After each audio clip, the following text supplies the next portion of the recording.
പ്രിയമുള്ളവരെ, നിങ്ങൾക്കേവർക്കും തിയോളജിയ ക്ലാസ്സിലേക്ക് സ്വാഗതം. നമ്മൾ കാനൻ ലോ ക്ലാസ് തുടരുകയാണ്.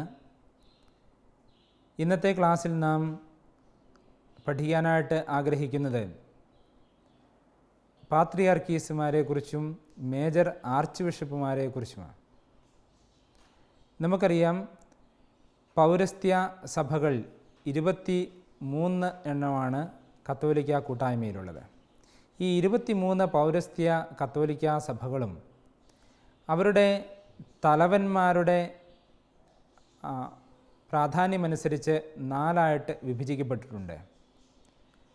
പാത്രിയാർക്കീസുമാർ തലവന്മാരായിട്ടുള്ള പാത്രിയാർക്കൽ സഭകൾ, മേജർ ആർച്ച് ബിഷപ്പുമാർ തലവന്മാരായിട്ടുള്ള മേജർ ആർക്കി എപ്പിസ്കോപ്പൽ സഭകൾ, മെത്രാപ്പൊലിത്താമാർ തലവന്മാരായിട്ടുള്ള മെത്രാപ്പൊലിത്തൻ സഭകൾ, മറ്റ് സഭകൾ. ഇങ്ങനെ 4 തരത്തിൽ ഈ 23 സഭകളെയും നമുക്ക് വിഭജിക്കാനായിട്ട് സാധിക്കും. ഇവയെക്കുറിച്ച് വ്യക്തമായിട്ടുള്ള നിയമനിർമ്മാണം പൗരസ്ത്യ സഭകൾക്ക് വേണ്ടിയുള്ള കാനൻ നിയമസംഹിത നടത്തിയിട്ടുണ്ട്. പാത്രിയർക്കീസ് എന്നുള്ള പദം വിശുദ്ധ ഗ്രന്ഥത്തിൽ മുതൽ ഉപയോഗിച്ചു വരുന്ന ഒരു പദമാണ്. കുടുംബത്തലവൻ, ഗോത്രത്തലവൻ എന്നൊക്കെയാണ് ആ പദത്തിൻ്റെ അർത്ഥം. റോമാ സാമ്രാജ്യത്തിലെ പ്രധാനപ്പെട്ട ചില കേന്ദ്രങ്ങളെ അടിസ്ഥാനമാക്കിയാണ് ക്രൈസ്തവ മതം വളർന്നു വന്നതെന്ന് നമുക്കറിയാം. അന്നത്തെ റോമാ സാമ്രാജ്യത്തിലെ പ്രധാനപ്പെട്ട പട്ടണങ്ങളായിരുന്ന റോമ, അലക്സാൻഡ്രിയ, അന്ത്യോക്യ, കോൺസ്റ്റാന്റിനോപ്പിൾ, ജെറുസലേം എന്നീ 5 കേന്ദ്രങ്ങളിലെ മെത്രാന്മാരെ പാത്രിയാർക്കീസുമാർ എന്നുള്ള പദവി നൽകി പ്രത്യേകമായി ആദിമസഭാ കാലഘട്ടം മുതൽ തന്നെ ബഹുമാനിച്ചു വന്നിരുന്നു. ഈ സഭാസമൂഹങ്ങളോട് ചേർന്ന്, അല്ലെങ്കിൽ ഈ കേന്ദ്രങ്ങളോട് ചേർന്ന് വളർന്നു വന്ന സഭാസമൂഹം ഈ പാത്രിയാർക്കീസുമാരുടെ കീഴിൽ പ്രത്യേക സഭകളായിട്ട് വളർന്നു വന്നു എന്നുള്ളതും ചരിത്രമാണ്. 2ാം വത്തിക്കാൻ കൗൺസിലിൻ്റെ പ്രമാണരേഖ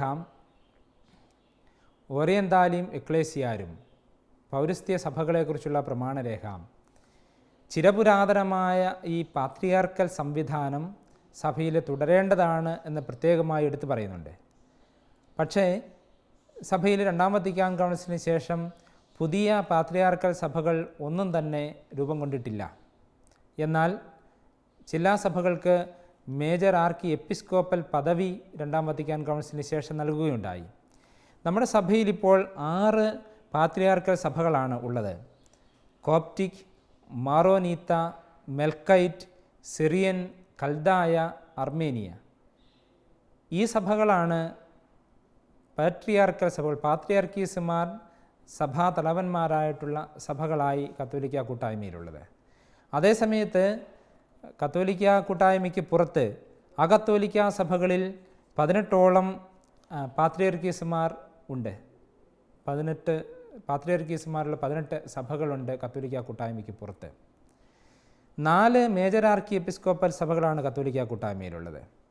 ഉക്രൈനിയൻ സഭ, റൊമേനിയൻ സഭ, സിറോ മലബാർ സഭ, സിറോ മലങ്കര സഭ. ഇവയിൽ സിറോ മലബാർ സഭ 1992-ലും, സിറോ മലങ്കര സഭ 2007-ലും, റൊമേനിയൻ സഭ 2005-ലുമാണ് മേജർ ആർക്കി എപ്പിസ്കോപ്പൽ പദവിയിലേക്ക് ഉയർത്തപ്പെട്ടത്. ഇതിൽ പേട്രിയാർക്കൽ സഭകൾക്കും മേജർ ആർക്കി എപ്പിസ്കോപ്പൽ സഭകൾക്കും പൊതുവായി ഉള്ള ഒരു പ്രത്യേകത എന്ന് പറയുന്നത് ഇവരുടെ 2 പേരുടെയും സഭാഭരണത്തെ സംബന്ധിച്ചുള്ള നിയമങ്ങൾ തുല്യമാണ് എന്നുള്ളതാണ്.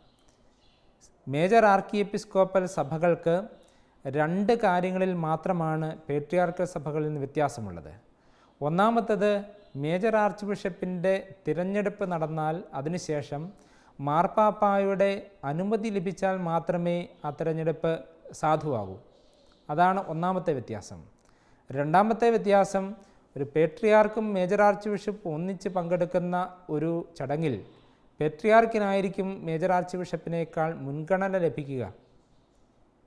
ഇത്തരത്തിലൊരു പ്രോട്ടോക്കോൾ സംബന്ധിച്ചുള്ള ആ ഒരു പ്രത്യേകത, ഈ 2 പ്രത്യേകതകൾ ഒഴിച്ചാൽ ബാക്കി എല്ലാ കാര്യങ്ങളിലും മേജർ ആർക്കി എപ്പിസ്കോപ്പൽ സഭയും പേട്രിയാർക്കൽ സഭയും തമ്മിൽ സഭാഭരണത്തെ സംബന്ധിച്ചോ സഭയിലെ സിനഡിൻ്റെ അധികാരത്തെ സംബന്ധിച്ചോ വ്യത്യാസങ്ങളൊന്നുമില്ല.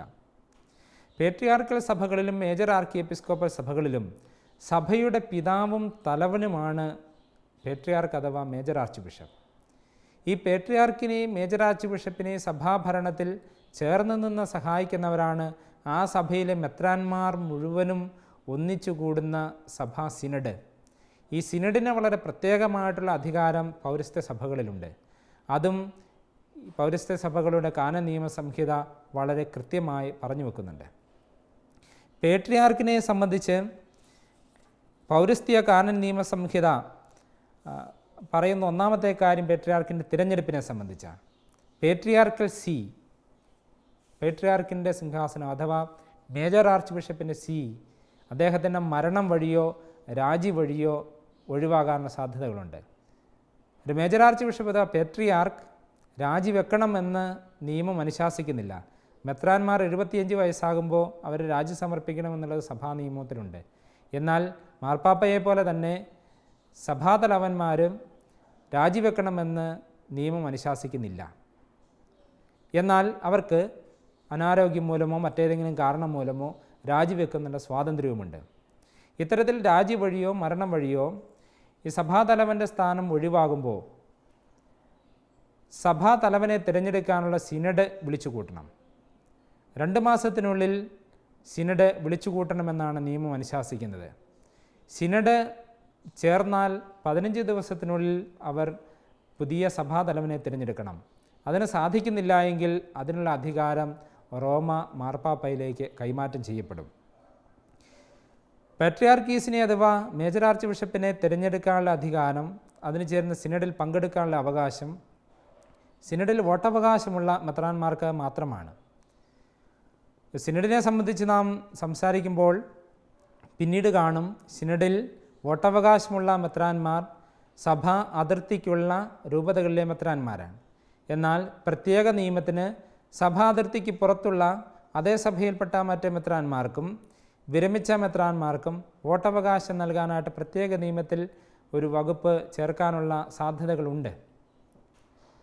ഇത്തരത്തിൽ പാത്രിയർക്കീസിനെ തിരഞ്ഞെടുക്കാനായി ചേരുന്ന സിനഡ് 3/2 ഭൂരിപക്ഷത്തോടുകൂടെ തിരഞ്ഞെടുക്കുന്ന ആളെ ഈ വിവരം അറിയിക്കുകയും അദ്ദേഹം അത് സ്വീകരിക്കുകയും ചെയ്താൽ പാത്രിയർക്കീസാണ് അദ്ദേഹമെങ്കിൽ ഉടനെ തന്നെ അദ്ദേഹം വിശ്വാസ പ്രഖ്യാപനം ചെയ്ത് സ്ഥാനമേറ്റെടുക്കും. പിന്നീട് സ്ഥാനാരോഹണത്തിനുള്ള ചടങ്ങുകൾ പിന്നീട് നടത്തും.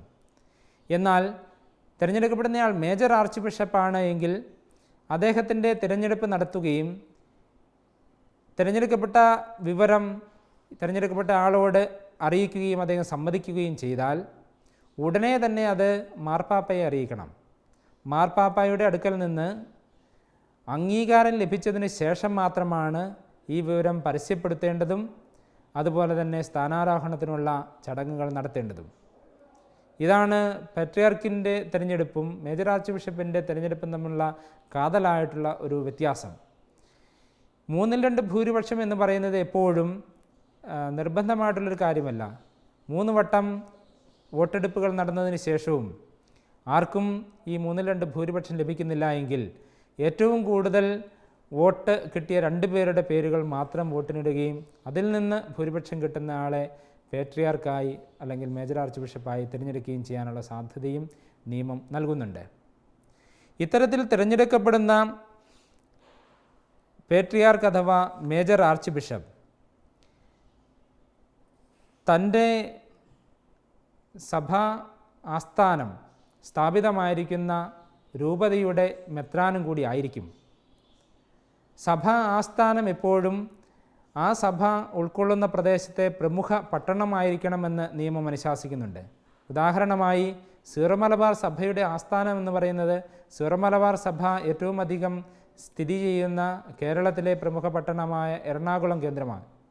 എറണാകുളം അങ്കമാലി ആണ് മേജർ ആർച്ച് ബിഷപ്പിൻ്റെ ആസ്ഥാനം. എറണാകുളം അങ്കമാലി എന്ന് പറയാനുള്ള കാരണം അങ്കമാലി സീറോ മലബാർ സഭയെ സംബന്ധിച്ചിടത്തോളം മാർത്തോമാ ക്രിസ്ത്യാനികളുടെ ആദ്യത്തെ രൂപത പുരാതനമായ രൂപതയായിരുന്നു. അതിൻ്റെ ഓർമ്മ നിലനിർത്താൻ വേണ്ടിയാണ് എറണാകുളം അങ്കമാലി എന്ന സ്ഥാനിക പേര് സീറോ മലബാർ മേജർ ആർക്കി എപ്പിസ്കോപ്പൽ സഭയുടെ ആസ്ഥാനത്തിന് സ്വീകരിച്ചിരിക്കുന്നത്.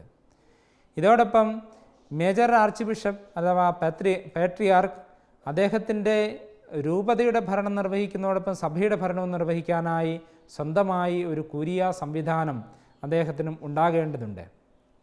മേജർ ആർച്ച് ബിഷപ്പ് എങ്ങനെയാണ് സഭയുടെ മേൽ ഭരണം നടത്തുന്നത്? അദ്ദേഹത്തിന് സഭയിലുള്ള എല്ലാ മെത്രാന്മാരുടെ മേലും അധികാരമുണ്ട്. മെത്രാന്മാർ അവരുടെ ഉത്തരവാദിത്വങ്ങൾ കൃത്യമായി നിർവഹിക്കുന്നുണ്ടോ? ആർച്ച് ബിഷപ്പുമാർ അവരുടെ ഉത്തരവാദിത്തങ്ങൾ കൃത്യമായി നിർവഹിക്കുന്നുണ്ടോ? ഏതെങ്കിലും ആർച്ച് ബിഷപ്പുമാരോ മെത്രാന്മാരോ മരിക്കുകയോ രാജിവെക്കുകയോ ചെയ്യുന്നത് വഴി ഏതെങ്കിലും രൂപതകൾ വേക്കൻ്റ് ആകുന്ന അവസരങ്ങളിൽ അവിടെ അഡ്മിനിസ്ട്രേറ്ററെ നിയമിക്കുക, അവിടെ വേണ്ട ഭരണക്രമീകരണങ്ങൾ നടത്തുക, അഡ്മിനിസ്ട്രേറ്ററെ നിയമിക്കുന്നതിന് മുമ്പുള്ള കാലഘട്ടത്തിൽ ആ രൂപതയുടെ ഭരണം നടത്തുക തുടങ്ങിയ കാര്യങ്ങൾ പേട്രിയാർക്കിൻ്റെ അഥവാ മേജർ ആർച്ച് ബിഷപ്പിൻ്റെ ഉത്തരവാദിത്വത്തിൽപ്പെടുന്നവയാണ്. അതുപോലെ തന്നെ സഭാസമൂഹത്തിൻ്റെ മുഴുവൻ നന്മയ്ക്ക് വേണ്ടിയുള്ള ഉപദേശങ്ങൾ നൽകുക, അവരെ ആധ്യാത്മികമായി വളർത്തുന്നതിന്, ധാർമ്മികമായി വഴി നടത്തുന്നതിന് വേണ്ട ഉപദേശങ്ങൾ നൽകാൻ അദ്ദേഹത്തിന് കടമയുണ്ട്. വിവിധ തരത്തിലുള്ള കൽപ്പനകൾ പുറപ്പെടുവിക്കാനായിട്ട് അദ്ദേഹത്തിന് സാധിക്കും. ഉദാഹരണത്തിന് മേജർ ആർച്ച് ബിഷപ്പിൻ്റെ പക്കൽ നിന്നും അനുവാദം വാങ്ങാനുള്ള അപേക്ഷകൾ സമർപ്പിക്കുമ്പോൾ അദ്ദേഹത്തിന് കൽപ്പനകൾ വഴി അവർക്ക് പ്രത്യേക അനുവാദങ്ങൾ നൽകാൻ സാധിക്കും. പ്രത്യേകിച്ച് വിവാഹത്തിൻ്റെ കാനോനിക്കൽ ഫോം അതിൽ നിന്നുള്ള ഒഴിവ് നൽകാൻ ഉള്ള അധികാരം പേട്രിയാർക്കിനും മേജർ ആർച്ച് ബിഷപ്പിനുമുണ്ട്. ഇത്തരത്തിലുള്ള കൽപ്പനകൾ എല്ലാ രൂപതകളിലും എല്ലാ വിശ്വാസികൾക്കും ബാധകമാണ്. അതുപോലെ തന്നെ മേജർ ആർച്ച് ബിഷപ്പിന് അഥവാ പാത്രിയാർക്കീസിന് തൻ്റെ സഭയ്ക്ക് മുഴുവൻ ബാധകമാകത്തക്ക രീതിയിലുള്ള ഇടയലേഖനങ്ങൾ പുറപ്പെടുവിക്കാനുള്ള അധികാരമുണ്ട്. അതുപോലെ തൻ്റെ അധികാര പരിധിക്കുള്ളിൽ ഉള്ള രൂപതകളിൽ സന്ദർശനങ്ങൾ നടത്താനും മേജർ ആർച്ച് ബിഷപ്പ് അഥവാ പാത്രിയാർക്കീസിന് സാധിക്കും. അദ്ദേഹം ഇത്തരം സന്ദർശനങ്ങൾ നടത്തുന്നത് മെത്രാന്മാർ തങ്ങളുടെ രൂപതകളിലെ ഇടവകകൾ സന്ദർശിക്കുന്നത് പോലെ തന്നെയാണ് എന്ന് നാം ഓർക്കുക. അവിടെയുള്ള സ്ഥാപനങ്ങൾ സന്ദർശിക്കാൻ, വൈദികരെ സന്ദർശിക്കാൻ, പാസ്റ്ററൽ കൗൺസിൽ, അതുപോലെ തന്നെ ആത്മായ പ്രതിനിധികൾ എന്നിവരെ സന്ദർശിക്കാൻ, സന്യാസിനികളുടെ സമൂഹങ്ങളുടെ പ്രതിനിധികളെ സന്ദർശിക്കാൻ ഒക്കെ അദ്ദേഹത്തിന് അധികാരമുണ്ട്. അവരിൽ നിന്ന് സഭയുടെ പൊതുവായ പ്രവർത്തനത്തിന് ഉപയുക്തമാകുന്ന മാർഗനിർദ്ദേശങ്ങൾ സ്വീകരിക്കാനും അവർക്ക് വേണ്ട മാർഗനിർദ്ദേശങ്ങൾ നൽകാനും പാട്രിയാർക്കിന് അഥവാ മേജർ ആർച്ച് ബിഷപ്പിന് സാധിക്കും. ഇതുപോലെ തന്നെ പുതിയ രൂപതകൾ, പുതിയ പ്രവിശ്യകൾ തുടങ്ങിയവ സ്ഥാപിക്കുക, അത് സിനഡിൻ്റെ അംഗീകാരത്തോടുകൂടെ, മാർപ്പാപ്പായുടെ അംഗീകാരത്തോടുകൂടെ ചെയ്യേണ്ട കാര്യങ്ങളാണ്. ഒരു മേജർ ആർച്ച് ബിഷപ്പിന് ഒറ്റയ്ക്ക് ഒരു പുതിയ രൂപത സ്ഥാപിക്കാനോ ഒറ്റയ്ക്ക് ഒരു പുതിയ മെട്രോപൊളിറ്റൻ പ്രോവിൻസ് തുടങ്ങാനോ സാധിക്കില്ല. അത് സിനഡാണ്, സിനഡിൻ്റെ തീരുമാനമാണ്. ആ സിനഡിൻ്റെ തീരുമാനം മാർപ്പാപ്പ അംഗീകരിച്ചാൽ അദ്ദേഹത്തിൻ്റെ കൽപ്പന വഴി രൂപതകളും പ്രോവിൻസുകളും സ്ഥാപിക്കാൻ സാധിക്കും. അതുപോലെ തന്നെ പുതിയ മെത്രാന്മാരെ തിരഞ്ഞെടുക്കുക, പുതിയ മെത്രാന്മാർക്ക് നിയമന ഉത്തരവ് നൽകുക, പുതിയ മെത്രാന്മാരെ അഭിഷേചിക്കുക. പ്രത്യേകിച്ച് തൻ്റെ സഭാ അതിർത്തിക്ക് പുറത്തുള്ള സഭയിൽപ്പെട്ട മെത്രാന്മാർ, അവരുടെ അഭിഷേകം നിർവഹിക്കാനുള്ള അധികാരം മേജർ ആർച്ച് ബിഷപ്പിനുണ്ട്.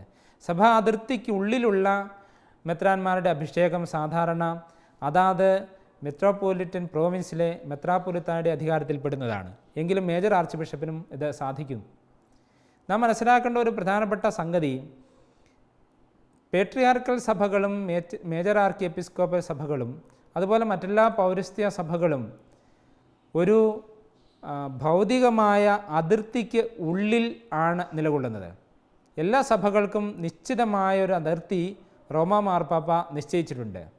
ആ അതിർത്തിക്ക് പുറത്തും ഒരുപക്ഷെ ഈ സഭയിലെ വിശ്വാസികൾ ഉണ്ടാകാം. പക്ഷേ പേട്രിയാർക്കിന് അല്ലെങ്കിൽ മേജർ ആർച്ച് ബിഷപ്പിന് അവരുടെ സമ്പൂർണ്ണ അധികാരം ഉപയോഗിക്കാനായിട്ട് സാധിക്കുന്നത് ഈ നിയതമായ അതിർത്തിക്കുള്ളിൽ മാത്രമാണ്. ഉദാഹരണമായി സീറോ മലബാർ സഭയെ സംബന്ധിച്ചിടത്തോളം സീറോ മലബാർ മേജർ ആർച്ച് ബിഷപ്പിൻ്റെ അധികാരം എന്ന് പറയുന്നത് എറണാകുളം, ചങ്ങനാശ്ശേരി, തൃശ്ശൂർ, തലശ്ശേരി എന്നീ 4 അതിരൂപതകളുടെ അതിർത്തിക്ക് ഉള്ളിൽ മാത്രമാണ്. ഈ അതിർത്തിക്ക് പുറത്തും സിറോ മലബാർ സഭയ്ക്ക് രൂപതകളുണ്ട്. ഇപ്പോൾ അമേരിക്കയിലും ഓസ്ട്രേലിയയിലും ഒക്കെ വരെ രൂപതകളുണ്ട്. പക്ഷേ നേരിട്ട് സമ്പൂർണ്ണമായ അധികാരം അവിടെ പ്രയോഗിക്കാനായിട്ട് മേജർ ആർച്ച് ബിഷപ്പിന് സാധിക്കുകയില്ല. സമ്പൂർണ്ണമായ അധികാരം ഈ സഭാ അതിർത്തിക്ക് ഉള്ളിൽ മാത്രമാണ്. ഒരുപക്ഷെ കാലാകാലങ്ങളായി ഈ സഭകൾ, പൗരസ്ത്യ സഭകൾ ആവശ്യപ്പെടുന്ന ഒന്നാണ്, അവരുടെ വിശ്വാസികളുള്ള ഇടങ്ങളിലേക്കെല്ലാം ഈ സഭാ അതിർത്തി വികസിപ്പിക്കണം. പ്രത്യേകിച്ച് ഇന്ത്യയെ സംബന്ധിച്ചിടത്തോളം സിറോ മലബാർ സഭയുടെയൊക്കെ ഒരു പാരമ്പര്യം എന്ന് പറയുന്നത്, മാർത്തോമാ നസ്രാണികളുടെ സഭ എന്ന് പറയുന്നത് ഓൾ ഇന്ത്യ ജൂറിസ്ഡിക്ഷൻ, ഇന്ത്യയിൽ മുഴുവൻ അതിർത്തി വ്യാപ്തമായിരുന്ന ഒരു ചരിത്ര പശ്ചാത്തലമുണ്ട്. അതൊക്കെ വീണ്ടും തിരിച്ചു കിട്ടണമെന്നുള്ളതൊക്കെ എപ്പോഴും സഭ ആവശ്യപ്പെട്ടുകൊണ്ടിരിക്കുന്ന ഒരു സംഗതിയാണ് എന്ന് എല്ലാവർക്കും അറിയാവുന്നത്. മേജർ ആർച്ച് ബിഷപ്പിൻ്റെ ഈ അധികാരം അദ്ദേഹം പ്രയോഗിക്കുമ്പോൾ തന്നെ അദ്ദേഹത്തോടുള്ളൊരു വിധേയത്വം അത് സഭയിലെ എല്ലാ മെത്രാന്മാരും പുലർത്താനായിട്ട് കടപ്പെട്ടിട്ടുണ്ട്. അദ്ദേഹത്തിൻ്റെ പേര് വിശുദ്ധ കുർബാനയിലും യാമപ്രാർത്ഥനകളിലും സഭയുടെ മറ്റ് ഔദ്യോഗിക പ്രാർത്ഥനകളിലും അനുസ്മരിക്കാനുള്ള കടമ എല്ലാ വൈദികർക്കും മെത്രാന്മാർക്കുമുണ്ട്. മാർപ്പാപ്പായുടെ പേര് കഴിഞ്ഞാൽ അടുത്തതായി അനുസ്മരിക്കേണ്ടത് മേജർ ആർച്ച് ബിഷപ്പിൻ്റെ അഥവാ പേട്രിയാർക്കിൻ്റെ പേരാണ്. അതുപോലെ തന്നെ മേജർ ആർച്ച് ബിഷപ്പിന് തൻ്റെ സഭയിൽപ്പെട്ട ഏതൊരു പുരോഹിത ശുശ്രൂഷയെയും സഭയുടെ പൊതുവായ ഏതെങ്കിലും ഒരു ദൗത്യം ഏൽപ്പിക്കാനായിട്ട് സാധിക്കും. അതിനുവേണ്ടി ആ പുരോഹിത ശുശ്രൂഷ അംഗമായിരിക്കുന്ന രൂപതാധ്യക്ഷൻ്റെ അല്ലെങ്കിൽ സന്യാസ സമൂഹത്തിൻ്റെ സുപ്പീരിയറിൻ്റെ അനുമതിയോടുകൂടെ അദ്ദേഹത്തിന് ഇവരെ മറ്റ് ദൗത്യങ്ങൾക്കായിട്ട് വിനിയോഗിക്കാനായിട്ട് സാധിക്കും. അതുപോലെ തന്നെ മേജർ ആർച്ച് ബിഷപ്പിൻ്റെ വളരെ പ്രധാനപ്പെട്ട ഉത്തരവാദിത്തമാണ് ലിറ്റർജിയിൽ മാർപ്പാപ്പായെ അനുസ്മരിക്കുക എന്നുള്ളതും. മാർപ്പാപ്പായെ അനുസ്മരിക്കുന്നത് മാർപ്പാപ്പായുടെ അദ്ദേഹത്തിനുള്ള കൂട്ടായ്മ അത് വ്യക്തമാക്കാൻ വേണ്ടിയിട്ടാണ്. അതുപോലെ തന്നെ അദ്ദേഹം അടുക്കലടുക്കൽ മാർപ്പാപ്പയെ സന്ദർശിക്കും. 5 വർഷത്തിനെങ്കിലും മെത്രാന്മാരെല്ലാവരും മാർപ്പാപ്പയെ സന്ദർശിക്കണമെന്നുള്ള നിയമമുണ്ട്. അതോട് ചേർന്ന് ഈ സഭാതലവനും മാർപ്പാപ്പയെ സന്ദർശിക്കുന്നതും അദ്ദേഹത്തോടുള്ള തൻ്റെ കൂട്ടായ്മ ദൃഢമാക്കുന്നതും സഭയുടെ ഐക്യത്തിനും സഭയുടെ കൂട്ടായ്മയ്ക്കും വളരെ അത്യന്താപേക്ഷിതമായ കാര്യമാണ്. പേട്രിയാർക്കൽ സഭകളിലും മേജർ ആർക്കി എപ്പിസ്കോപ്പൽ സഭകളിലും വളരെ പ്രധാനപ്പെട്ട ഒരു സ്ഥാനമാണ് പേട്രിയാർക്കൽ സിനഡിന് ഉള്ളത്. സിനഡിൽ അംഗങ്ങളായിരിക്കുന്നത് ആ സഭയിലുള്ള എല്ലാ മെത്രാന്മാരുമാണ്. അതിൽ വിരമിച്ചവരും സഭാ അതിർത്തിക്ക് പുറത്തുള്ളവർക്കും സാധാരണഗതിയിൽ വോട്ടവകാശമില്ല എങ്കിലും നേരത്തെ ഞാൻ സൂചിപ്പിച്ചതുപോലെ പ്രത്യേക നിയമം വഴി അവർക്ക് വോട്ടവകാശം നൽകാവുന്നതാണ്. ഈ സിനഡ് വിളിച്ചു കൂട്ടുന്നത് സാധാരണയായി പേട്രിയാർക്ക് അഥവാ മേജർ ആർച്ച് ബിഷപ്പാണ്. അതിൻ്റെ അജണ്ടകൾ തീരുമാനിക്കുന്നതും അദ്ദേഹം തന്നെയാണ്. അജണ്ടകളിൽ ഉൾപ്പെടുത്തേണ്ട പ്രത്യേക വിഷയങ്ങൾ ഏതെങ്കിലും ഉണ്ട് എങ്കിൽ അത് സിനഡിലെ അംഗങ്ങളായ മെത്രാന്മാർക്ക് നൽകാൻ സാധിക്കും. ഈ സിനഡിൽ സംബന്ധിക്കുക എന്നുള്ളത് സിനഡിലെ അംഗങ്ങളായ എല്ലാ മെത്രാന്മാരുടെയും ഒഴിച്ചുകൂടാനാവാത്ത ഒരു ഉത്തരവാദിത്വമാണ്. ഏതെങ്കിലും കാരണവശാൽ സിനഡിൽ സംബന്ധിക്കുന്നതിന് തക്കതായ കാരണത്താൽ സാധ്യത ഇല്ല എങ്കിൽ അക്കാര്യം രേഖാമൂലം സിനഡിനെ അറിയിക്കണം. സിനഡിൻ്റെ ആദ്യ യോഗത്തിൽ ഇത്തരത്തിൽ അപേക്ഷ വെക്കുന്ന മെത്രാന്മാരുടെ അപേക്ഷ പരിശോധിച്ച് അദ്ദേഹത്തിന് സിനഡിൽ സംബന്ധിക്കാനായിട്ടുള്ള സാധ്യതയില്ല എന്നുള്ള കാര്യം വ്യക്തമാണ് എങ്കിൽ സിനഡിൻ്റെ ഒരു തീരുമാനമായി അദ്ദേഹത്തിന് ഒഴിവ് നൽകും. അത്തരത്തിലുള്ള വളരെ നിർബന്ധപൂർവമായ ഒരു പങ്കാളിത്തം സിനഡിൽ ആവശ്യപ്പെടുന്നുണ്ട് മെത്രാന്മാരുടെ ഭാഗത്ത് നിന്ന്. മെത്രാന്മാരുടെ കോറം എന്ന് പറയുന്നത് ഭൂരിപക്ഷം മെത്രാന്മാരും സന്നിഹിതരാണ് എങ്കിൽ സിനഡിലെ കോറം തികയും. സിനഡിൽ വളരെ സുപ്രധാനമായ തീരുമാനങ്ങൾ എടുക്കാൻ അധികാരമുള്ള ഒരു സമിതിയാണത്. പ്രത്യേകിച്ച് ഒരു സഭയെ സംബന്ധിച്ചിടത്തോളമുള്ള പൊതു നിയമങ്ങൾ, മാർപ്പാപ്പ നൽകിയിരിക്കുന്ന പൊതു നിയമങ്ങൾക്ക് വിധേയമായി ആ സഭയെ മാത്രം ബാധിക്കത്തക്ക രീതിയിലുള്ള പ്രത്യേക നിയമങ്ങൾ രൂപീകരിക്കാനായി ഓരോ സഭാ സിനഡിനും അധികാരമുണ്ട്. പ്രത്യേകിച്ച് പൗരസ്ത്യ സഭകളെ സംബന്ധിച്ചിടത്തോളം പൗരസ്ത്യ കാനൻ നിയമം പൗരസ്ത്യ സഭകൾക്ക് പ്രത്യേക നിയമങ്ങൾ ഉണ്ടാക്കാനുള്ള ധാരാളം അവസരങ്ങൾ നൽകിയിട്ടുണ്ട്. ഇവിടെയെല്ലാം അതാത് സഭാ സിനഡുകളാണ് നിയമങ്ങൾ രൂപീകരിക്കേണ്ടത്.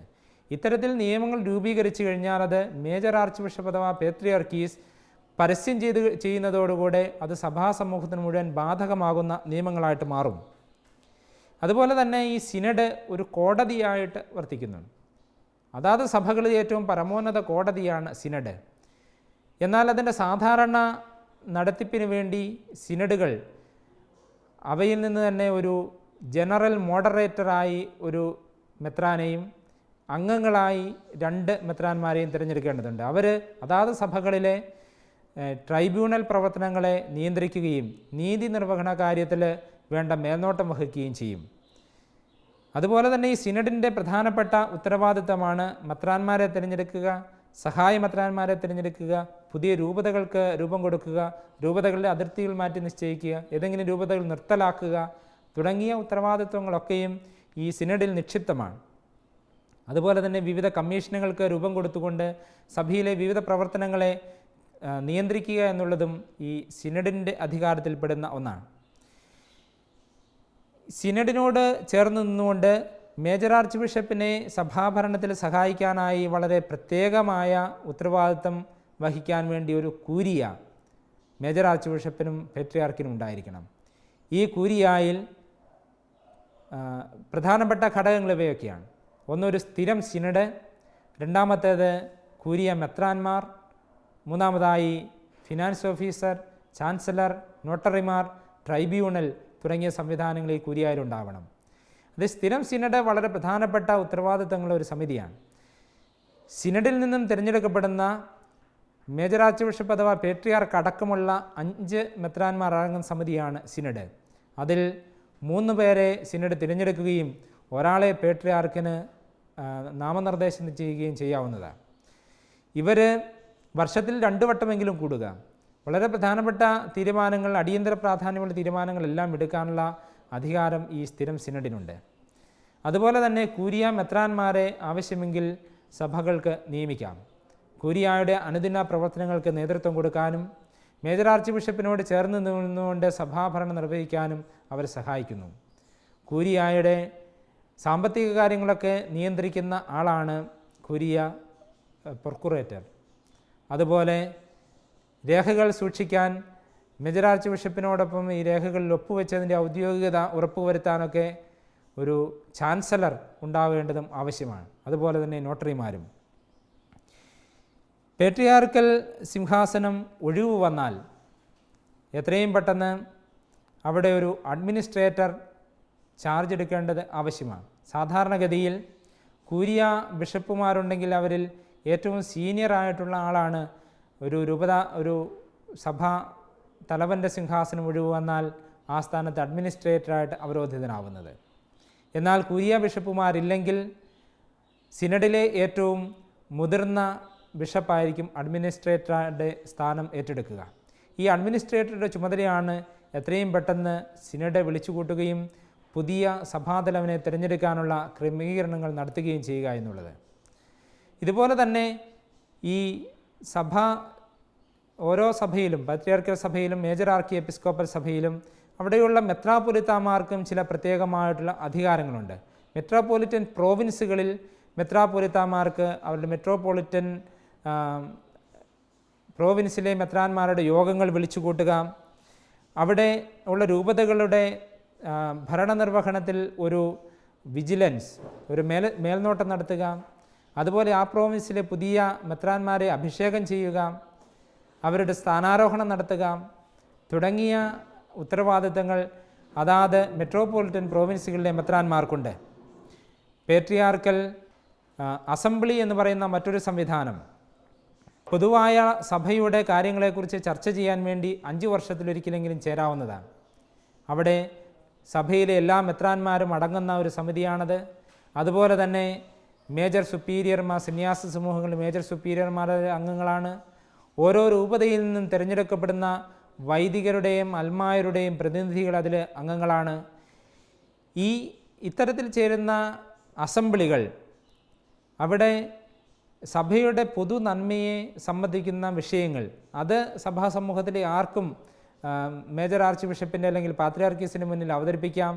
ഇവയിൽ നിന്നും തിരഞ്ഞെടുക്കുന്ന വിഷയങ്ങൾ ഏതൊക്കെയാണ് എന്ന് തീരുമാനിച്ച് അജണ്ട തയ്യാറാക്കാനുള്ള ഉത്തരവാദിത്വവും അധികാരവും മേജർ ആർച്ച് ബിഷപ്പിൽ അഥവാ പേട്രിയാർക്കിൽ നിക്ഷിപ്തമാണ്.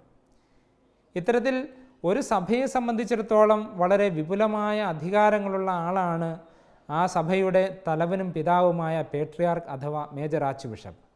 ഒരു സഭ അതിൻ്റെ തനിമയെ കാത്തുസൂക്ഷിക്കുന്നത്, അതിൻ്റെ ആധ്യാത്മിക പാരമ്പര്യം, അതിൻ്റെ ദൈവശാസ്ത്ര തനിമ, അതിൻ്റെ ലിറ്റർജിക്കൽ തനിമ, അതിൻ്റെ ഭരണ തനിമ നിലനിർത്തുന്നത് മേജർ ആർച്ച് ബിഷപ്പ് അഥവാ പേട്രിയാർക്ക് എന്ന സഭാ തലവനിലൂടെയാണ്. അദ്ദേഹം ഈ സഭയുടെ പാരമ്പര്യത്തിൻ്റെ ഒരു കാവലാണ്.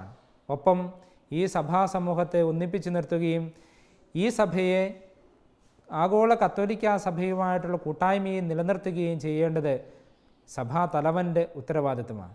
വളരെ പ്രധാനപ്പെട്ട ഈ ഉത്തരവാദിത്തം നിറവേറ്റാൻ സഭയിലെ തിരഞ്ഞെടുക്കപ്പെട്ട എല്ലാ അഭിമന്യരായ പേട്രിയാർക്കുമാർക്കും മേജർ ആർച്ച് ബിഷപ്പുമാർക്കും മറ്റു മെത്രാന്മാർക്കും സാധിക്കട്ടെ എന്ന് നമുക്ക് അവർക്ക് വേണ്ടി പ്രത്യേകമായിട്ട് പ്രാർത്ഥിക്കാം.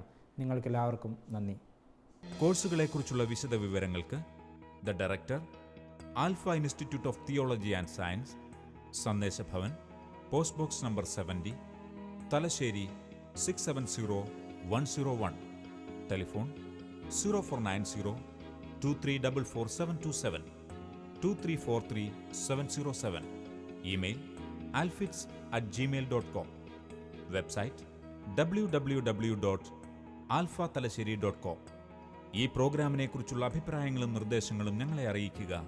വിലാസം: the producer, Theologia, Shalom television, Peruvannamuzhi PO, Kozhikode 673-528. Phone 0496 266 4600.